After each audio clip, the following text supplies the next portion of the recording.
We have Ellen Rothenberg with us today, and she's giving this lecture, which is only given by very eminent people. And Ellen is clearly a very, very eminent scientist. She's actually given this lecture before, in 2010, which means she's been eminent for a while now. So to properly introduce her, she received a PhD from MIT, I think with David Baltimore, actually.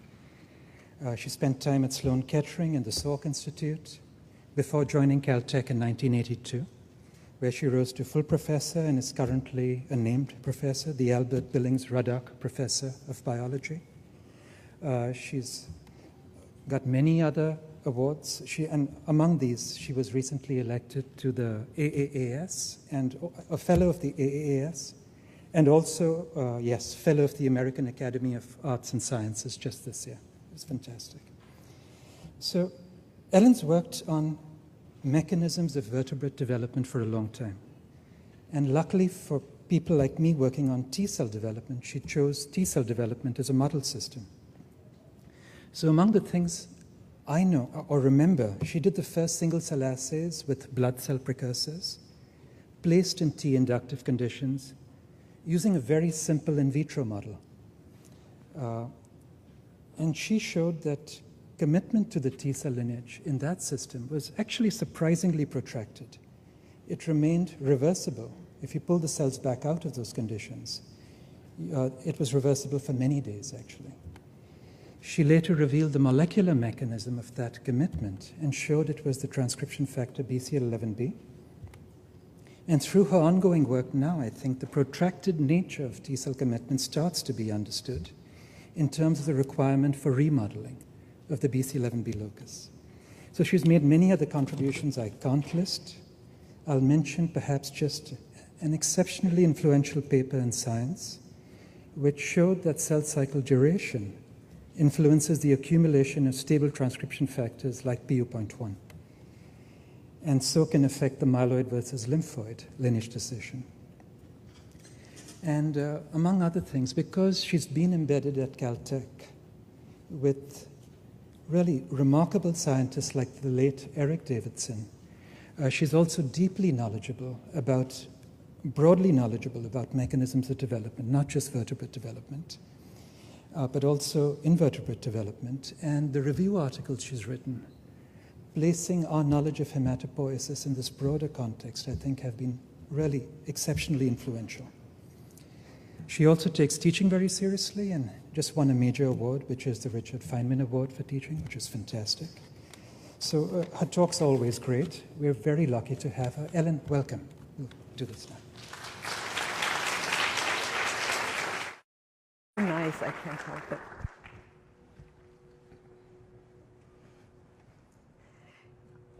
Well, hello, and thank you very, very, very much for having me. I'd like to thank all of you, especially Avinash, for that extremely gracious introduction.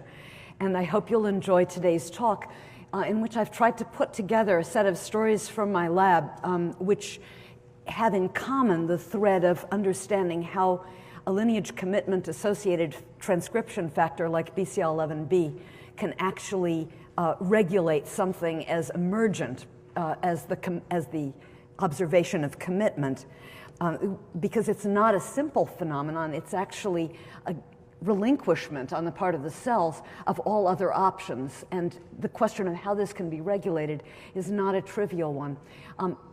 I would welcome questions at the end of any of the aspects of this story that I don't have time to touch on in detail or which go off at tangents, and so please feel welcome to ask later on if it's possible. The general question that we're interested in is, how does development work as an irreversible process? We know that transcription factors work through classic biochemical binding and unbinding mechanisms, and those are all intrinsically micro-reversible processes. In fact, transcription factors are bouncing on and off the DNA all the time. So where does the irreversibility in development really come from? And in embryos, a lot of the irreversibility of development seems to come from the fact that cells actually adopt new gene expression patterns when they're operating in a stereotyped anatomy so that their neighbors are also coordinated to turn on new genes, which then do intercellular signaling that constrains what the cells are going to do next. But in blood cell development, the cells are actually individually portable. They're constantly moving between microenvironments. And so any kind of reinforcement of these lineage and fate decisions has to become portable and intrinsic in the cells themselves. And how do the cells make the transition from environment dependence to intrinsic commitment in at least part of their gene expression program? Now, the system in which we are going to study this and what I want to look at in close detail right now is T-cell development in the mouse thymus. And T-cell precursors, as you probably, most of you know, arise in hematopoietic tissues like the bone marrow or the fetal liver before birth, and they don't really begin the T-cell program until they migrate to the thymus, which is a highly coercive inductive microenvironment in which the cells are bombarded with signals that impinge on them from notch ligands, mainly delta 4, coming from the thymic epithelium and impinging on notch 1 receptors on the cells themselves. And the cells actually go through multiple days and probably a dozen rounds of cell division under this continuous influence before they undergo commitment. So this is a very slow time scale for a signal response. I think a number of you have been talking to me about responses on the order of seconds, minutes, hours at most. This is really close to 2 weeks. Why does it take so long? And what is the relationship to this proliferation before commitment? Is there actually chromatin remodeling going on? And one of the really important points that I'd like to emphasize here is that commitment takes place at this point, maybe 12 cell cycles into the process, but before TCR beta, gamma, and delta gene rearrangement, at least to a first approximation, before any TCR-dependent events. So really before the immunological part of T-cell development, only in the hematopoietic part of T-cell development, if you will. Now, what do I mean by commitment? I'd like to make this a little bit clearer. The cells look like this if you stain them with the two most informative markers, c-KIT and CD25, as they go through these early stages. And this is really where the T-cell receptors are rearranged. This is where they start, this is where they go to, this is where they go to, and then finally after TCR signaling, they can begin to go out. The cells give up multipotentiality here. And this is an incredibly subtle phenotypic change, but it corresponds to an enormous change in the fate of the cells, the constraints of the cells' fates, and also their gene expression. Now, as I'll show you very shortly. Now, what do I mean by the fates? What I mean is this: if the cells, any of the cells in this series are left in the thymus, they will give rise to T cells. As I said, the notch signaling in the thymus will force them to become T cells. And if you take them out at any of these stages and put them in an in vitro culture system that supplies notch ligand as well, they will also all become T cells. But if you put them in an in vitro culture system which removes the notch signaling but allows the other supportive roles to occur, you see a very dramatic difference. The cells in these first two stages can make dendritic cells and NK cells quite well, and the cells after this cannot at all. And that is the sharp event, cell intrinsic event, which changes their requirement for extracellular notch to keep them in the T cell pathway that I'm talking about here. These cells have lost access to these other fates, and it's that loss, that environment insensitive loss, that we're trying to explain. Now, through a wonderful collaboration with the lab of Keji Zhao, we were able to help in looking at the changes in the genome structure as the cells go through commitment. And what was very interesting is that looking at DNA's accessible sites genome-wide, Gangqing Hu and his collaborators in Keji's lab showed that of all of these elements that change accessibility between hematopoietic stem cells and the cells that are right in the middle of T-cell receptor signaling and repertoire selection, the biggest discontinuity in the accessibility state of these genomic elements was right in this commitment transition. A lot of elements lost accessibility, and a lot of elements increased accessibility. So this is a hot spot in the developmental time series for major changes in genomic accessibility patterns. How can we explain this? Well, the way you change the accessibility of regions of the genome is by the action of transcription factors. You can't do it through other methods. Transcription factors are needed to do it, and usually combinations of transcription factors are needed to do it. And very often they work sequentially. Very often there will be a first transcription factor that's able to find its site even in closed chromatin, and these things are often called pioneer factors. Once it's bound, it can create a beachhead for the association of second and third tier factors, and as these other factors bind, they can push the nucleosomes apart or pop them out, and this creates the accessibility that I was just showing you. In fact, even this can occur before the gene that's in the vicinity gets turned on by the activity of these factors. You may need more transcription factors to add to this accessible region, which is just poised at this point, in order to recruit the activation machinery that then converts this into a strong promoter signal. But the point is that all of this requires transcription factor action, and so we obviously have to look at the transcription factor level to explain what's going on. And there are about 400 transcription factors that detectably change expression over this period, but the most important ones are shown here, or representatives of the most important ones. And I'm going to be showing these to you. Essentially, there's a wave of T-cell associated transcription factors that are turned on early in the process after the cells get into the thymus. And then there are the dramatic changes.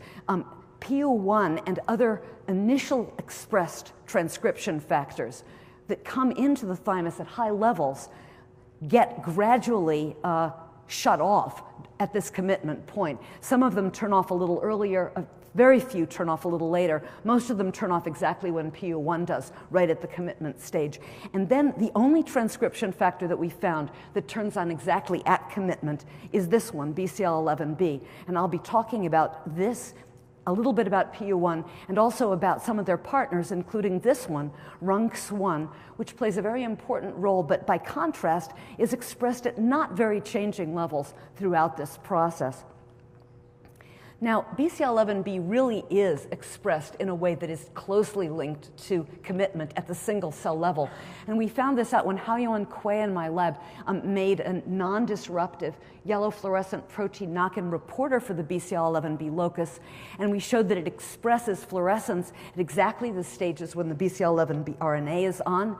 And what you can see is that cells after the commitment point all express Bclllb, like these DN3s and DN4s, and DN2Bs actually. The ETPs don't. This is background level, although I'm sorry I didn't show you the negative control. And the interesting thing is that the DN2As, the population that's just at the point of commitment, they're bimodal. And if you sort the cells on the basis of their Bclllb expression, I'm not going to show you the data, but these cells are already committed. These cells are not, even within the same DN2A compartment. So it's a very tight single cell correlation.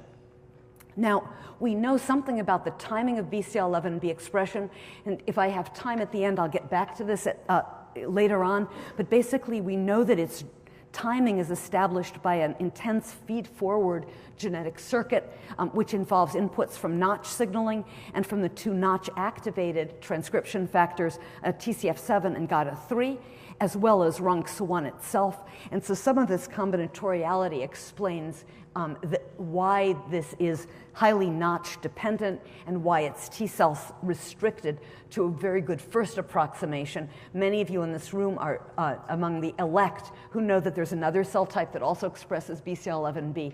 We can talk about that later. And the point is that Bclllb is not only correlated with commitment, but it's actually needed for commitment.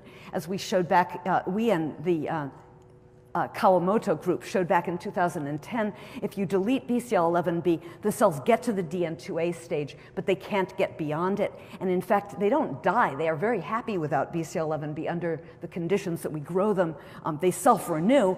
They give rise to NK cells, but they don't give rise to T cells. So how do we understand the roles of these factors? Do we just say we've shown that Bcl11b is important, then we go home? And the answer is no. We still have to understand how these transcription factors are working to establish this change in the programming of the cells, which I showed you before.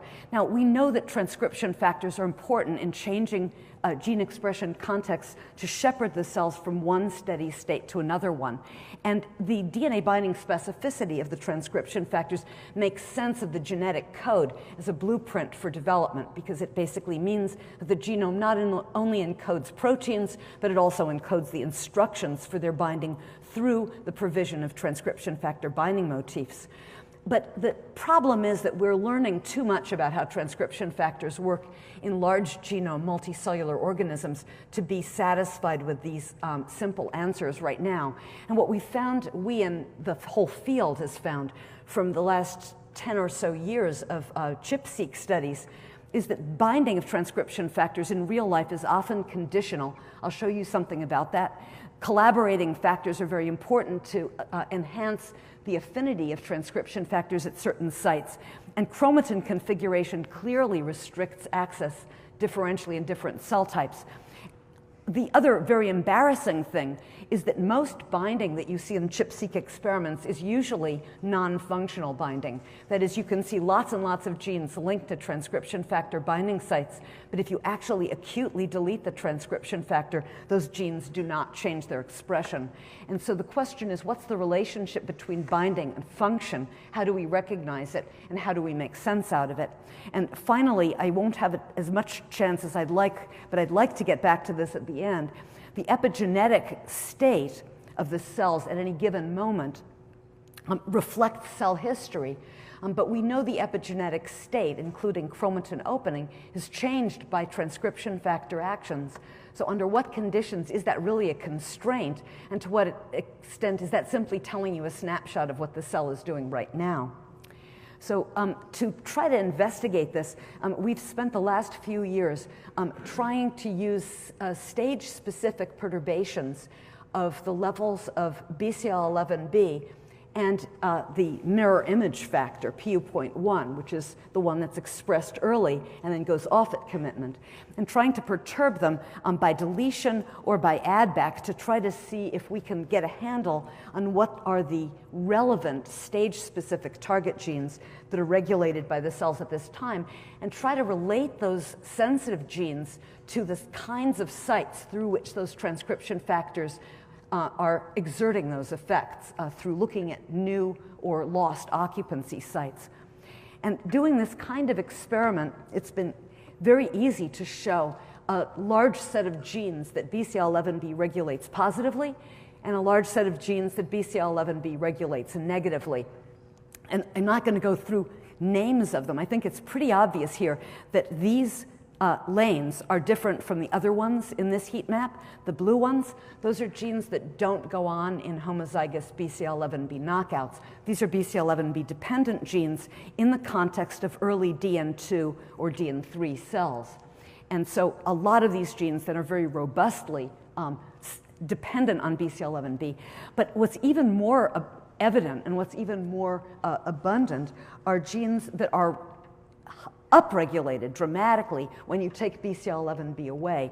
Only a few of these are actually expressed in the controls, and many of the cases where you see them coming up at all, these are actually in heterozygotes that have a reduced Bcl11b gene dosage. And again, this is a very robust set of genes, and so I think this should show you that we can identify positive and negative regulatory targets that depend or are antagonized by Bcl11b. Now, what are these genes? And it turns out that they include some really, really interesting target genes. At this point in development, when the cells are just establishing their T-cell identity, so if we take away Bcl11b just before commitment, for example, the cells never fully turn on the CD3 chain, so the T-cell receptor complex. Now, this is a non-trivial problem for the cell if it's going to be a T cell, because it means that they don't actually have the signaling assembly through which to transduce TCR signals, even if they do go on to express TCR. The genes that are repressed by Bcl11b, though, are, if anything, even more provocative from the point of view of what we're beginning to learn about the relationship between adaptive and innate lymphoid cells in their dynamics in the body, because these are very enriched for genes which play roles in innate and innate-like lymphocytes. IL-2 receptor beta is very important in NK cells as well as NKT cells. ID2 is, of course, very important in NK, NKT, and ILCs. NFIL3, transcription factor, PLZF, transcription factor, RUNX3 from the distal promoter, and so forth. KIT, which is also upregulated in Bcl11b knockouts only in this early stage, is a progenitor state growth factor receptor, and so it can contribute to the fact that these cells basically stay adolescent and don't grow up unless they get Bcl11b expression. And just to show you, Bcl11b really does bind to regulatory elements around these genes. This is KIT, this is the KDR near it, and this is this huge cluster of sites that Bcl11b engages in this region. They're not the same as the ones bound by PU1 or GATA3, but they overlap with some of them. Now, so what are the key partners and antagonists of Bcl11b itself in this process? And what I'd like to say is that there are two qualitatively different interactions that are mediated by Bcl11b during T-cell commitment. One of them that I'm going to show you very quickly is that it has a very specific biochemical interaction with chromatin and with other transcription factors on the genome, and that we think that this is actually very helpful for identifying the sites where it's actually being functional as opposed to simply decorating or playing a structural role. The second that I'll talk to you about is a gene network logic interaction with other factors via repression of a repressor. And let me just cover the transcription factors that I'll mention in this context. So here's Bcl11b coming up, and I'd like to contrast it with TCF7 and GATA3, which are turned on earlier, PU1, which is mirror image expressed, turned off as Bcl11b goes on, and then these two, RUNX1 and E2A, which have much flatter patterns of expression in the cells at this time. And we originally assumed that Bcl11b's effects would look like the opposite of PU1's effects, but we did not find this to be the case. In fact, we found its interactions to be most interesting with these two factors, which by themselves don't give the cell very much idea where it is along this continuum, but with the help from Bcl11b, and in the opposite direction with some help from PU1, they do tell the cells where they are. So we just recently published a paper, for anyone who's interested in this, to say that transcription factors really can dramatically affect each other's function. And this example was of PU1 actually showing that during the stages while it is expressed, it can suck RUNX1 away from T-cell specific program target genes.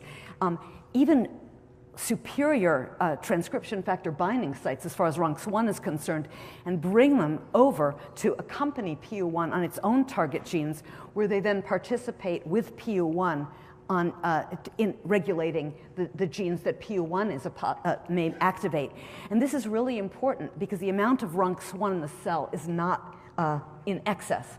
And so what happens is that PU1's ability to recruit RUNX1, which is a phenomenon that people have known about with transcription factor cooperative binding for years, it actually has this unexpected consequence of turning off the genes that PU1 does not bind simply by removing the RUNX1. And if anyone's interested, this was published, I think, last week in Immunity. I'm not going to talk about the PU1 story, but I am going to talk about another version of this relative to Bcl11b's interaction with this same cofactor, RUNX1. Bcl11b also, which turns on as PU1 is going off, it acts as a traffic controller for RUNX1 as well as chromatin regulators. And this Venn diagram is to show you that in a wild type and Bcl11b knockout cells, RUNX1 binds to the same number of sites, but it shifts.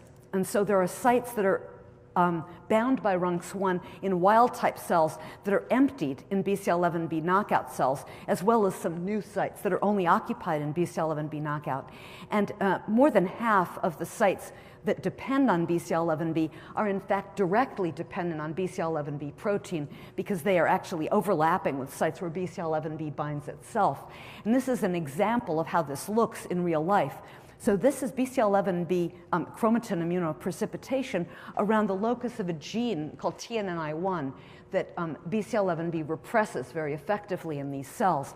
Normally it's expressed in only one T cell type, and that's the embryonic skin colonizing type of gamma delta cell. But Bcl11b does a great job of repressing it. And so Bcl11b chip in wild type and knockout, obviously the Bcl11b peaks go away.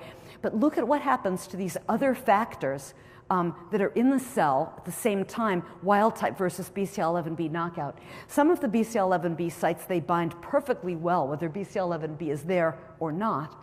But this one here, when Bcl11b is gone, RUNX1 doesn't bind here either. And if we disrupt this site mutationally, TNNI1 comes up ectopically. So is this kind of Bcl11b dependent redistribution of a cofactor really important?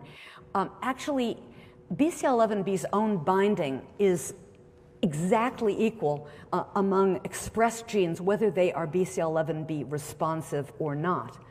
But Bcl11b's recruitment of factors like RUNX1, the sites where RUNX1 will only bind if Bcl11b is there, is very significantly enriched around the Bcl11b targets. So it's at least a statistical indicator of the likelihood that the local gene will be a Bcl11b functional target.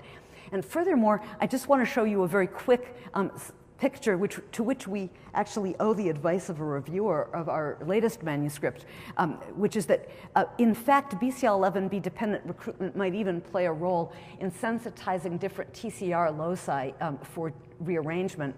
And the important thing to know is that Bcl11b knockout mice have an extremely severe defect in TCR alpha beta lineage differentiation, with a strong defect in TCR beta locus rearrangement, but they have much less defect in TCR gamma locus rearrangement. And you could argue that much of the problem they have making gamma delta cells could be largely due simply to this CD3 epsilon gamma and delta expression. So this rearrangement is permitted even under conditions where this is not. And so you can see where I'm going. Here's the TCR gamma loci from the C gamma 1 cluster to the C gamma 4 cluster. And you can see that RUNX1 and Bcl11b bind to several sites over this cluster. Bcl11b knockouts lack the Bcl11b binding, but they still have beautiful RUNX binding, and you still see RNA. But at the TCR beta locus, it's not the C regions, but it's through this whole V region, here, where all of the V's go out to the most 5' V segment.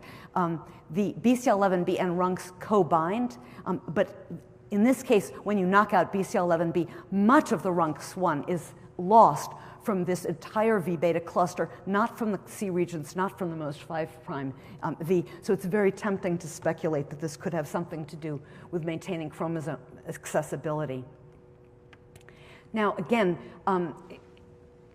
so let's come back to the role of Bcl11b as a gene network player.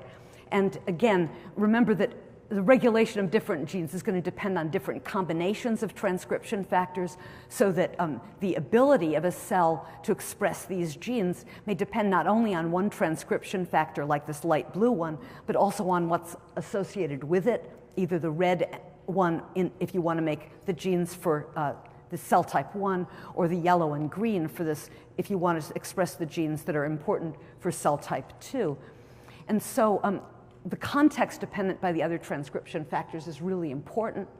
And again, let's look at this and ask, what are the other ways that Bcl11b interacts with its collaborators? I've just shown you that the ability of RUNX1 to work on different loci depends on the presence of Bcl11b. And so in a sense, the ability of RUNX1 to bind even to these gene C-like genes might depend on Bcl11b as one of these specific factors. But are there any other kinds of effects? And we looked for other kinds of effects by looking at the target genes that are misregulated when we take away Bcl11b, and asked again, what is their relationship to the target genes that are misregulated when you knock out these other factors?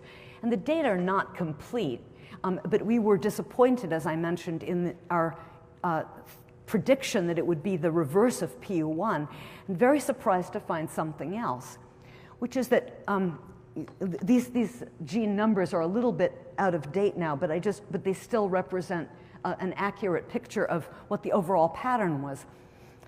If you compared the Bcl11, the genes that are hyperactivated when you knock out Bcl11b, or the genes that are repressed when you knock out Bcl11b, the most biased overlaps that they had were with genes that were regulated by E2A, this completely non-changing BHLH factor that was present throughout all the stages at unchanging levels. And in fact, the genes that were upregulated in a Bcl11b knockout were also upregulated when you knocked out E2A. The genes that were downregulated in the Bcl11b knockout wasn't so obvious. We didn't have so many of them identified at the time. But again, all of them that did overlap with anything were overlapping with this. So how could this be working? And one obvious possibility would be if Bcl11b and E2A are forming complexes on the genome. After all, I just showed you that Bcl11b forms complexes with RUNX1. But actually, if you look, they don't form complexes together. There's almost no overlap at all on the genome. And so that immediately makes you think that there may be something else going on. And one of the important possibilities is, could Bcl11b be assisting E2A in an indirect mechanism? And the reason this comes up is because really the top of the list of genes that Bcl11b represses is a gene called ID2.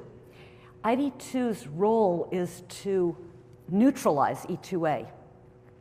It's a HLH factor that lacks the basic region that other BHLH factors use to bind DNA, and it dimerizes with E2A and prevents it from binding the DNA in a dose-dependent way.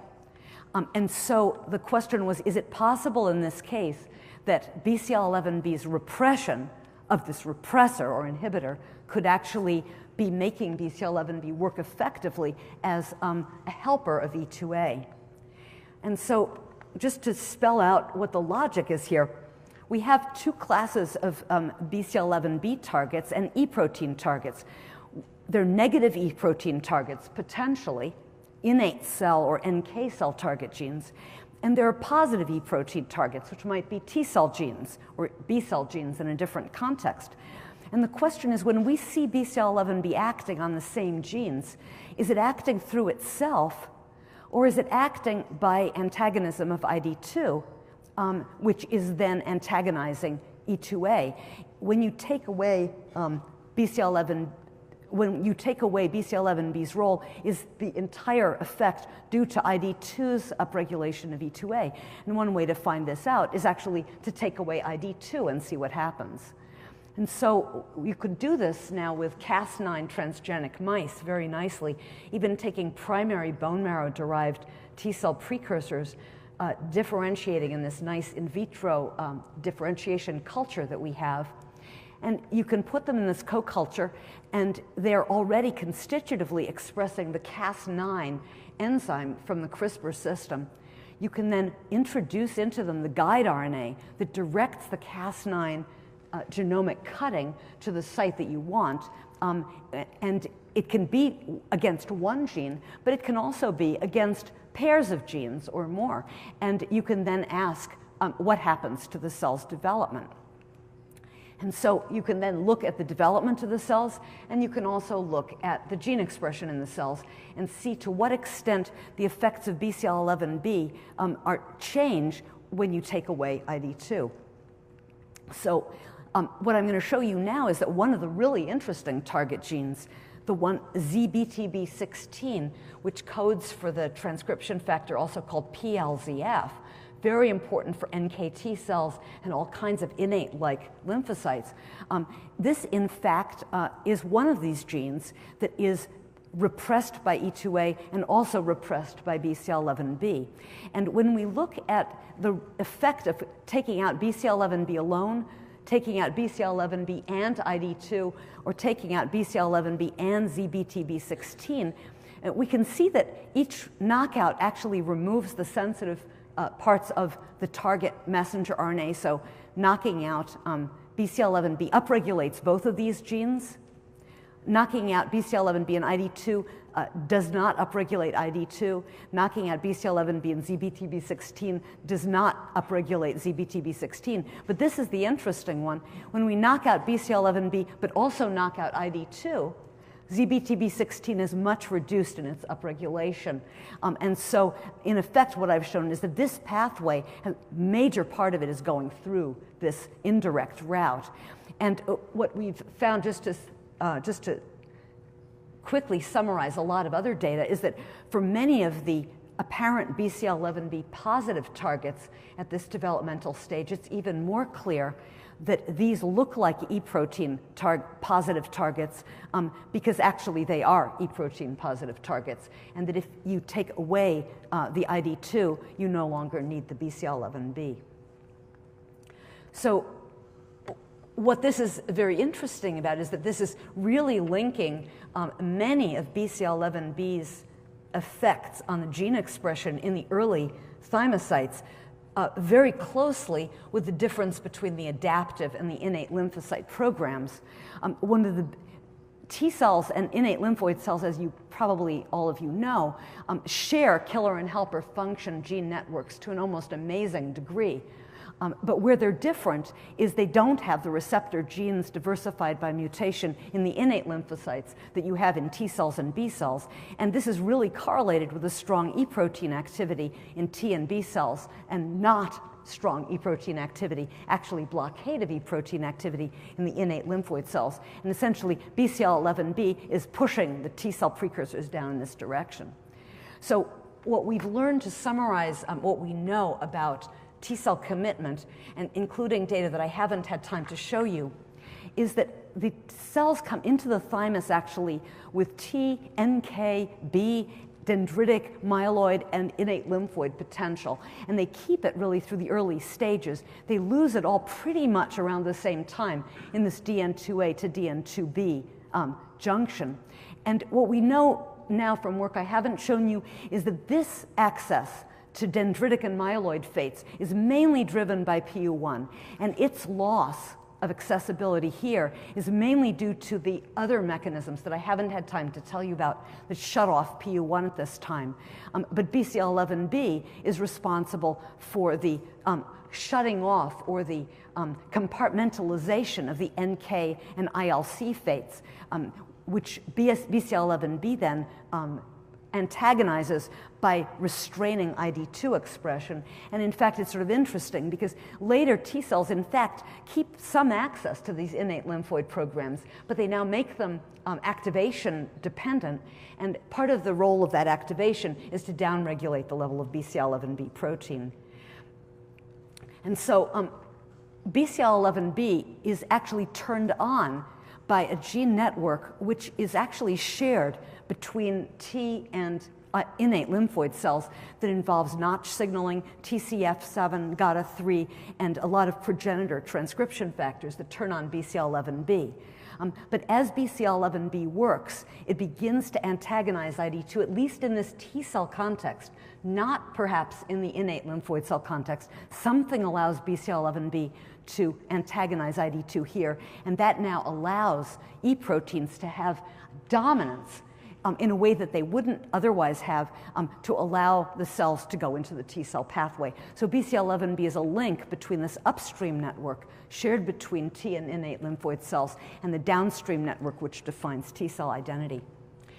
So for the last bit of the talk, I just want to mention a little bit more about how Bcl11b is activated in this process, because I started out by promising you some comments about irreversibility, and I really haven't, if you listen, you really haven't heard anything about irreversibility so far in this talk. And I think that one of the things that gives it irreversibility is, in fact, what Avinash alluded to in the introduction, which are some of the hidden features of the Bcl11b activation mechanism in development. You remember I mentioned that there is this feed-forward network architecture. Notch activates Bcl11b. Also, it activates TCF7, which activates Bcl11b. Also, TCF7 and Notch activate GATA3, which activates Bcl11b. Runx helps to activate Bcl11b. And we've shown that these actually have somewhat different roles, which I won't have time to go into here. But even taking all of this into account, we still had something left to explain, and that was the timing. Bcl11b is not activated until after the cells get to the DN2A stage, and that's why commitment doesn't take place before the DN2A stage. But every one of the positive regulatory factors that I identified was there, and often in a pretty robust level, before the DN2A stage. So if you're thinking about a transcription factor activation model, like cytokine gene regulation, where the instantaneous levels of the transcription factors in the nucleus immediately dictate the opening of new enhancers and the transcriptional activation of genes, there's a mismatch here on the order of days. It's not measurement error. It's really a big problem. And so, as I told you, there are about 400 transcription factors that change, most of them changing a lot less than the ones I've already told you about. Is it possible that that's the issue, or is it something else? And one possibility is that epigenetic state of the locus could in fact be playing a role in at least creating a kinetic constraint for turning this important transcription factor on. And we had seen this a number of years ago when we did sort of widespread ChIP-seq assays across the genome of a number of histone marks. And this, for example, is the polycomb repressive complex 2 mark, H3K27 trimethylation, which is mainly on genes which are actively being repressed or are under active constraint. And you can see that in the DN1 and DN2A stages, this part of the gene, which actually is the 5' end of the RNA, it's covered with this mark, and that as Bcl11b comes on at the DN2B stage, this mark gets sort of scraped off the gene. And so the question is, and we know from other work that came from Irv Weissman and Andrew Feinberg's lab, that actually the Bcl11b locus starts out heavily methylated in the DNA, and it also gets demethylated in exactly the same time window. So the question is this, we know this happens, we know this can accompany the activation of a silent gene, but could it actually be causing such a delay? And to study this, Haoyuan Kui and his student, Kenny Ng, decided to knock in a second color reporter into one of the 2 loci of Bcl11b in the same mouse that had the YFP reporter in the first allele. These are the same, and because on the rationale that if what was lacking was simply another transcription factor, it would still turn on both of the loci in parallel. The transcription factors are bouncing on and off the DNA. They equilibrate between the 2 alleles all the time. The only way that you can get the 2 alleles to activate differently is if there's something else, something non-diffusible that's happening in cis on the locus itself. And we didn't know what to expect, but we thought it would be a good thing to look at. And in particular, if we have cells that express one allele, that shows that all the needed transcription factors are present. If you don't express the other in a cell that's expressing the one, that shows you that there's got to be some kind of an epigenetic either intranuclear location or methylation or histone configuration difference between the 2 alleles. And so, to cut a long story short, what we found is that, in fact, there's a lot of evidence for asynchronous activation of the 2 alleles in the same cells, and that it is, in fact, slow, and it does actually occur over time scales of days. And these are just some snapshots from a paper that we actually have at the moment submitted, but it's also in bioRxiv if you want to look it up. And it's basically where we looked at the onset of expression of these two alleles in the same cells in parallel.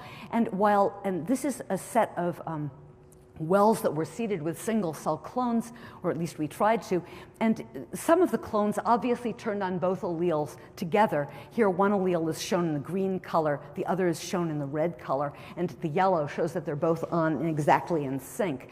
But a surprisingly decent percentage of the WALS had cells which turned on one allele before the other, and actually kept the one allele on before the other for several days before the other one finally caught up, and it was symmetrical between the two alleles. And we've looked into this a lot. We know a lot about the timing with which the activation can occur from this kind of method, and we also know a certain amount about the cis-regulatory elements that are important for facilitating the activation. But in general, the take-home message is that Bcl11b is indeed under constraint epigenetically before it's activated, and that the notch signaling is needed to upregulate these transacting factors, including GATA3 and TCF7, to add to RUNX1, which is already in the cell at this time, although not quite as high as it'll be later. And that it takes days, you can actually show that it takes days for these factors to begin to chip away at this epigenetic barrier, whatever it is. Combination of DNA methylation, histone modification, possibly other things. And that as this occurs, the need for these first two transcription factors actually becomes reduced, so that, for example, GATA3 becomes less and less necessary as the cells get further and further towards opening up the locus. But then finally, at that point, it becomes now much easier for notch signaling and the existing RUNX in the cell to now be sufficient to turn the Bcl11b on. And this delay of days is actually the part of the irreversibility, because now you can take away GATA3 and TCF7, you can express them at all different levels, you can actually use them in different combinations to make Th1, Th2, Treg cells, CTLs, which all have different requirements for these factors.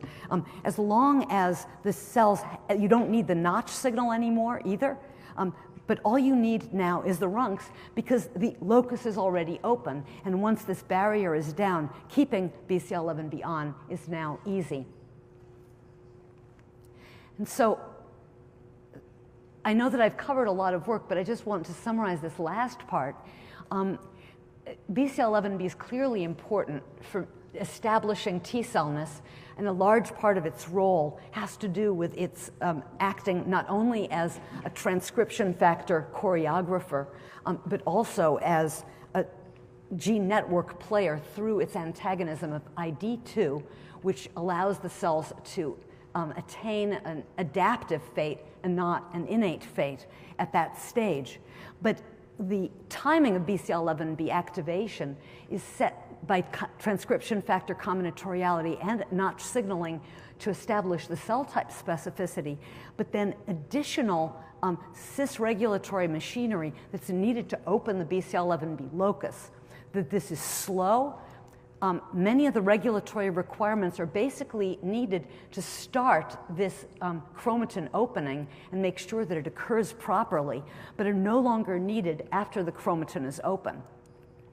An interesting thing from molecular biology points of view is that the locus opening actually controls the probability of Bcl11b activation rather than its level of activation. I didn't have time to show you that. If any of you are interested, we can talk about that in a lot more detail.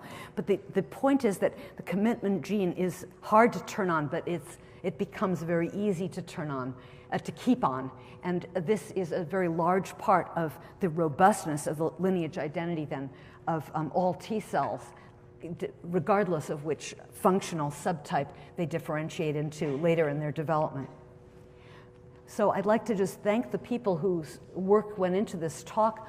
The main people who contributed to the stories that I told today were Hiro Hosokawa, who's been looking at the collaboration between RUNC's transcription factors and both Bcl11b in this talk and in the PU1 and with PU1 earlier, which I didn't have time to talk about very much today.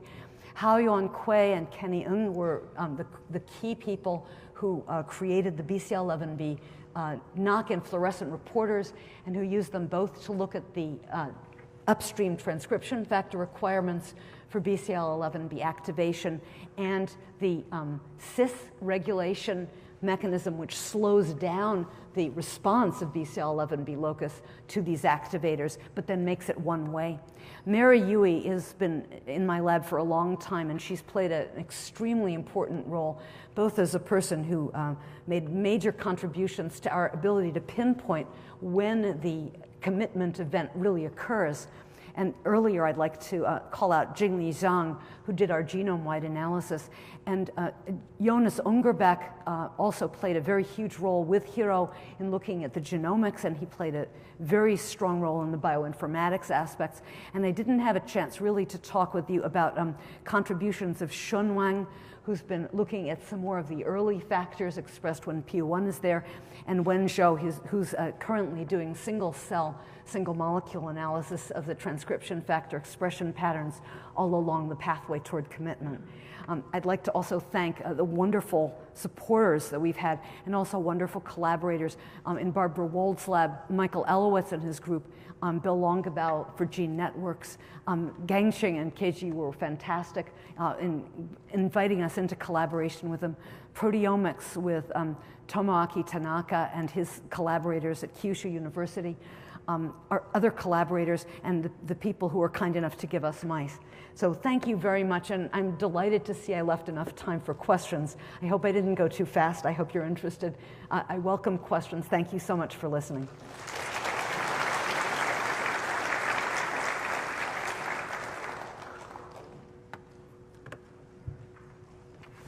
Yes, have any of the immune deficient T-cell deficiencies or SCIDs been implicated in mutations of Bcl11b? So Bcl11b knockout mice are dead. Bcl11b heterozygotes tend to be sensitized to get T-cell leukemia, which is kind of interesting in itself.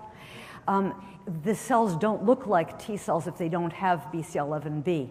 So I think that I am not personally aware of the human connections of Bcl11b with immune deficiency, but it's possible they wouldn't be classified that way. And many others in the room may know more about this. What I do know is that the Bcl11b locus is frequently a target of either loss of function, loss of or of loss of heterozygosity? No, but loss of function and also a separation from its very distal enhancer in T-cell ALLs. And so Bcl11b is acting as a tumor suppressor as well as a T-cell differentiation factor. So that's the big human disease connection that I'm aware of. But I think others in this room may actually know more about that than I do. So I apologize for not knowing more. Okay, thank you. Thank you. Yeah. Okay, thanks.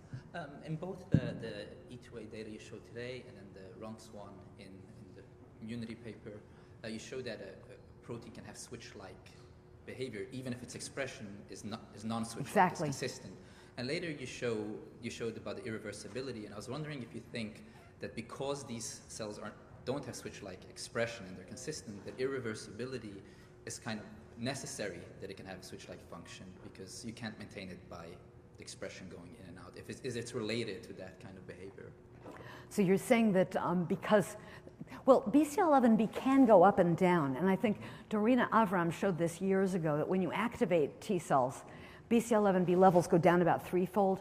If you look at activated CD8 cells, they go down quite a lot, and NKT cells also. So the level of Bcl11b is dynamically regulated through a TCR activation dependent pathway, and that is used to regulate transients in the levels of ID2 expression.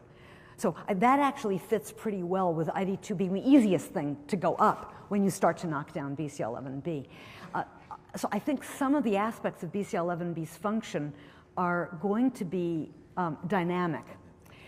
But the epigenetic change is actually interesting because that doesn't seem to be reversible, and the cells don't go back to being really Bcl11b negative in any of the T cell subsets that I'm aware of. Now, somebody in this room, again, may have a T cell subset that doesn't express Bcl11b. That would be really interesting, but I don't know. And so I think there are a lot of sides of this that we could go further with in these. As soon as you have cofactor recruitment, you have to wonder whether the different members of the same gene family are recruited equally. Is RUNX3 a worse partner for Bcl11b than RUNX1? You know, we'd be... The RUNX1 yeah. displacement from the paper, is that reversed? Do you know if that's yes, how yes. that is? As soon as you take away PU1, RUNX goes to where it's supposed to go in T cells. And that's maintained? Yeah. Oh. Yeah. Thanks. Yeah. So Hélène, this was really a great talk. Well, thank you. You pointed to an interesting apparent paradox at the beginning, which is that the transcription factors seem to bind to plenty of irrelevant sites, but on the other hand, they seem to be limiting, so that many of them, in fact, are haploinsufficient. So is it conceivable that what you showed us at the end provides an explanation for this, so that, in fact, this delayed kinetics of turning on the two alleles of the transcription factor could account for the fact that a chance is missed, for instance, if the wrong allele in an heterozygous is turned on. So would it be interesting to do your experiments with the two reporter, but in which one allele is a fit mapping allele with CRE, so that you could identify that have turned on a reporter but never made it to a T cell? Is that something that... I love that idea. Thank you very much, Rémi. We've been trying to think of that not just in a fate mapping way, but actually using a destructive M-Cherry knock into the first exon of Bcl11b, which would tell us that the cells were still trying to be T cells, but were failing. But the CRE idea is a lovely idea, and I think that that's a really good idea. We don't actually know, and I think one of the points about that that's nice is that the probabilistic effects on transcription factor activation do have some implications for GWAS hits. And I think this goes along with some work that Rafael Casellas published a few years ago showing that when you weaken an enhancer or knock out one little enhancer, you can have a probabilistic effect or a weak effect on expression that could be some cells that don't express at all. And that could be one of the reasons why GWAS hits and enhancers may not show up like a great big effect, but may still give you a population of cells that fail to express. But I think that figuring out the fates of the cells later would be a fantastic idea. I'd love to do that.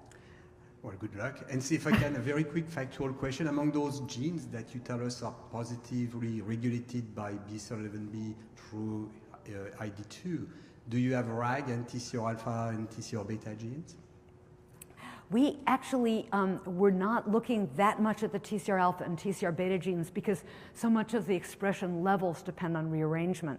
So that's sort of further on down the line, and it's not the same population. But can you see those the binding sites for rungs that you have shown us? Have you looked at whether that depends on ID2? We have not, and that would be a very beautiful idea. Right. Yeah, we haven't gotten enough cells to do that, ChipSeq, but thank you for the idea. Again, great idea. Thank you. Great. Very nice. Thank you.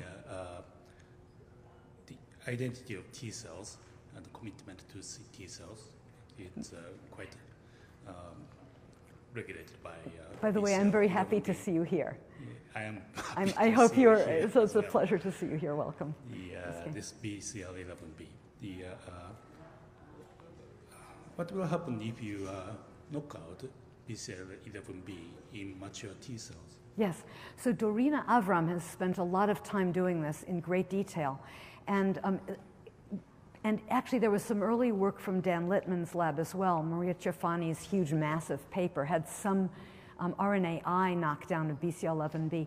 And they basically didn't make any comment about Bcl11b because it affects everything. So it seemed to be affecting the ability of the cells to express any of the cytokine panels. And the story from Dorina's work is fairly complicated. So it has effects on CD8 memory. It has some effects on CD4 function. It does bias NKT cells to a NKT17 fate. There's a series of things that it does. I think it seems to be, like many of these context-dependent transcription factors, it's collaborating with different network circuits at different stages in T-cell development. So I would just refer you to Doreena's huge body of work on this, which I can't easily distill down to a couple of quick things. But it's a very interesting story. In a similar line of logic, do you know if, we already know that the T cells can be reprogrammed to pluripotency. Do you know what will happen if you overexpress Bclllb to keep Bclllb in T cells? Can they be still? These are wonderful ideas. Bcl11b overexpression is pretty toxic to the cells at the stages where I look at them. But I have to confess that I have not tried to make iPS cells from those stages either. And I think that some of the genes that Bcl11b activates may be involved in establishing a quiescence phenotype, but I'm not sure, but it's certainly not as simple as that. Whether that would interfere with the reprogramming or whether it would allow you to make sort of immortal T cells, it would be some of these experiments would be a lot of fun, especially if one had a genuine dosage controlling expression vector so that you could actually find the right dosage. So thank you for these great ideas. Yeah, and I guess last question, thank you so much. Rothenberg. So you have shown that in the Bcl11b knockout mice, T cells are trapped in the N2A stage and show some phenotypes of NK cells. And ZBTB16 is also critical for the development of NK cells. So I wonder if ZBTB16 can be regulated by Bcl11b. So is that possible? The reason for T cells turn to NK cells is lack of regulation of ZBTB16 by Bcl11b. Yeah, well, I think it's certainly, the ZBTB16 is certainly a target at this stage. Yes. And we see the binding there, and we see beautiful Bcl11b dependent cofactor recruitment, including amongst at least one of the sites. Part of the regulation is through this E-protein antagonism pathway. So that is actually, that depends on ID2, but we think that there's also Bcl11b direct repression as well. However, the thing about that is this is novel in our hands because when you delete Bcl11b later, you do not see ZBTB16 go up. At least that's, it's not been reported in work from Dorina Avram's lab. It's not been reported from Pental Yu's lab. It's not been reported from Philippe Kastner and Mark Lead, who looked always at Bcl11b deletion later on. So I actually think that this is taking advantage of a particular open state of the chromatin around the ZBTB16 gene in these early T cells. Remember, we're not even looking as far forward as beta selection. We're still in the hematopoietic part of T cell development. And at this stage, ZBTB16 can be expressed. And so Bcl11b is important for closing it down again. We don't see it coming up. Maybe the positive drivers are not there in later T cell development. And so I think there it's much more the ID2 regulation, which is a constant throughout T cells, that ID2 goes up when you take Bcl11b away. So I hope that answers your question. Okay. Thank you so much. And thanks for the fabulous questions and for your wonderful attention.